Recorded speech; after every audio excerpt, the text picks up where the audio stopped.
Baik, assalamualaikum warahmatullahi wabarakatuh. Kami dari kelompok 7 akan menjelaskan tema kita pada pertemuan kali ini. Baik, saya pemateri pertama atas nama Muhammad Fajrul Falah, NIM 12402183290, akan menjelaskan pada poin pertama, yaitu tentang sifat dan konsekuensi dari multikolinearitas. Menurut Fringe, suatu model regresi itu dikatakan terkena multikolinearitas bila terjadi hubungan linear yang sempurna, perfect, atau pasti eksakt di antara beberapa atau semua variabel bebas dari suatu model regresi. Multikolinearitas sendiri adalah persoalan derajat, degree, dan bukan persoalan jenis, kind, yang artinya bahwa masalah multikolinearitas bukanlah masalah mengenai apakah korelasi di antara variabel-variabel bebas negatif atau variabel bebas positif, akan tetapi merupakan persoalan mengenai adanya korelasi di antara variabel-variabel bebas. Berikutnya yaitu konsekuensi multikolinearitas. Yang pertama, kesalahan sekitar cenderung semakin besar dengan meningkatnya tingkat korelasi antar variabel. Yang kedua, karena besarnya kesalahan sekitar selang keyakinan untuk parameter populasi yang relevan cenderung lebih besar. Yang terakhir, taksiran koefisien dan kesalahan sekitar regresi menjadi sangat sensitif terhadap sedikit perubahan dalam data. Oke, next. Pada selanjutnya kita membahas tentang dampak akibat adanya multikolinearitas sebagai berikut. Poin A, nilai koefisien regresi menjadi tidak unik. Dengan kata lain, jika terdapat multikolinearitas yang mendekati sempurna, maka hasil estimasi OLS akan tetap tidak efisien, variansi tidak minimum. Poin B, nilai standar error setiap koefisien regresi menjadi besar sehingga hasil estimasi OLS menjadi tidak efisien, variansi tidak minimum. Poin C, pengujian parameter regresi pada uji T menjadi tidak valid. Terjadinya kesimpulan yang bertolak belakang antara uji F dan uji T. Pada pengujian serentak uji F diputuskan menolak HO. Maaf, yang saya maksud diputuskan menolak H0. Dengan demikian disimpulkan bahwa minimal ada satu parameter regresi yang signifikan atau model cocok. Namun pada pengujian individual uji T tidak ada satupun parameter regresi yang berpengaruh signifikan, padahal nilai R pangkat 2 itu sendiri adalah tinggi. Yang poin D, selang kepercayaan melebar. Melebarnya selang kepercayaan diakibatkan oleh membesarnya standar error. Dengan melebarnya selang kepercayaan berarti hasil estimasi menjadi tidak dapat dipercaya. Baik, itu materi yang saya sampaikan. Selanjutnya oleh teman-teman akan dijelaskan. Baik, yang selanjutnya yaitu poin B, deteksi multikolinearitas. Deteksi multikolinearitas adalah model yang mempunyai standar error besar dan nilai statistik 1 yang rendah. Dengan demikian, merupakan indikasi awal adanya masalah multikolinearitas dalam model.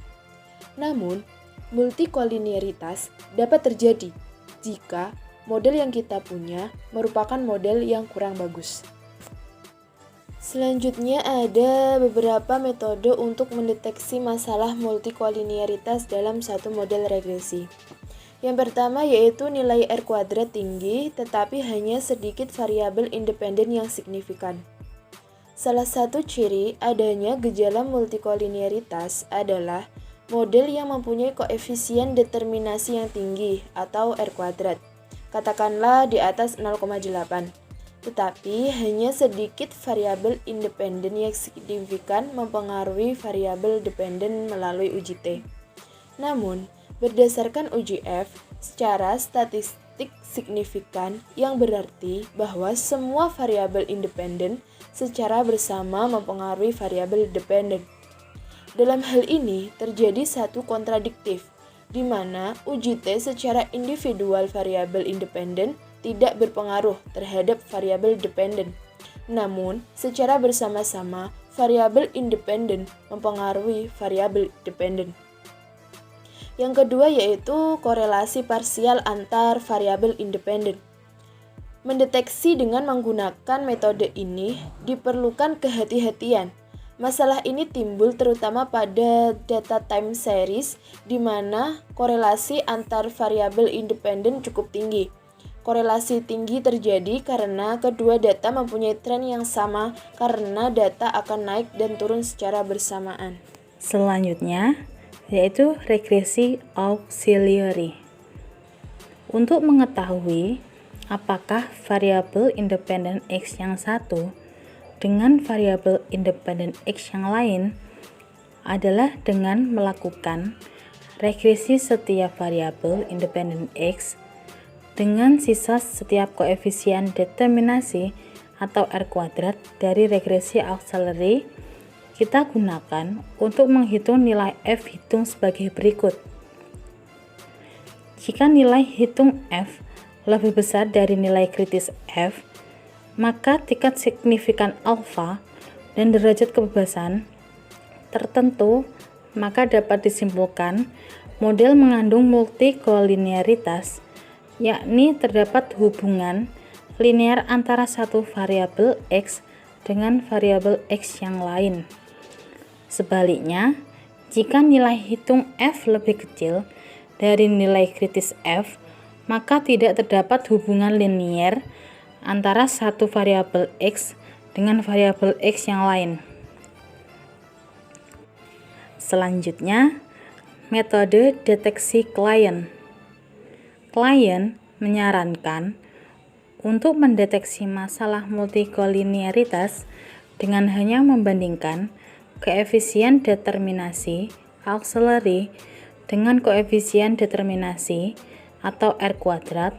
Model regresi aslinya yaitu Y dengan variabel independen X pangkat 4.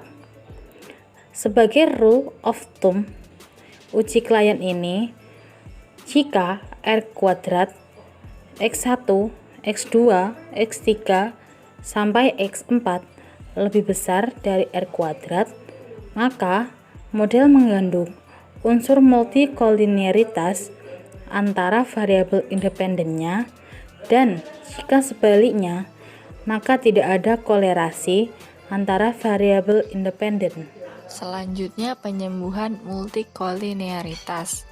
Jika model kita mengandung multikolinearitas yang serius, yakni korelasi yang tinggi antar variabel independen, maka apa yang harus kita lakukan? Ada dua pilihan, yaitu kita membiarkan model tetap mengandung multikolinearitas dan kita akan memperbaiki model supaya terbebas dari masalah multikolinearitas. Yang pertama, tanpa ada perbaikan.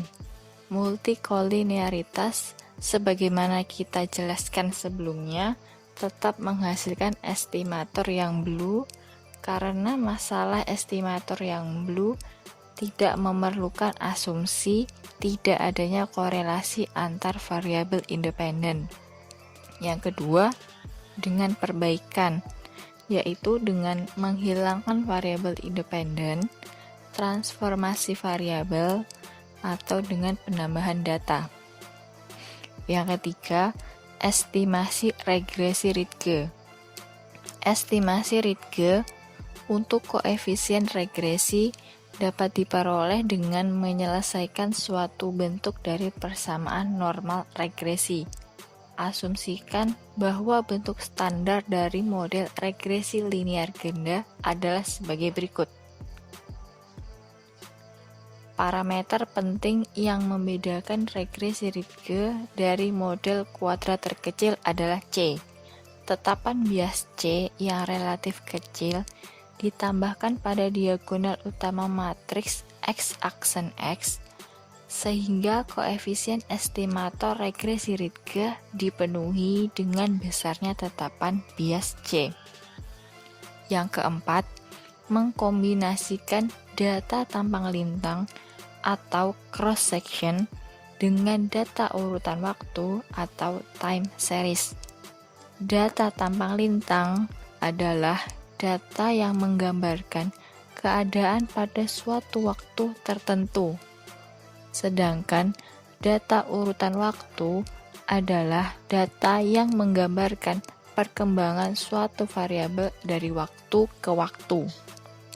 Penggabungan antara data tampang lintang dan data urutan waktu disebut sebagai data panel atau polling data. Yang kelima, menggunakan metode yang lain seperti regresi komponen utama, regresi Ritke, regresi PLS, regresi dengan bias, atau dengan regresi kontinum.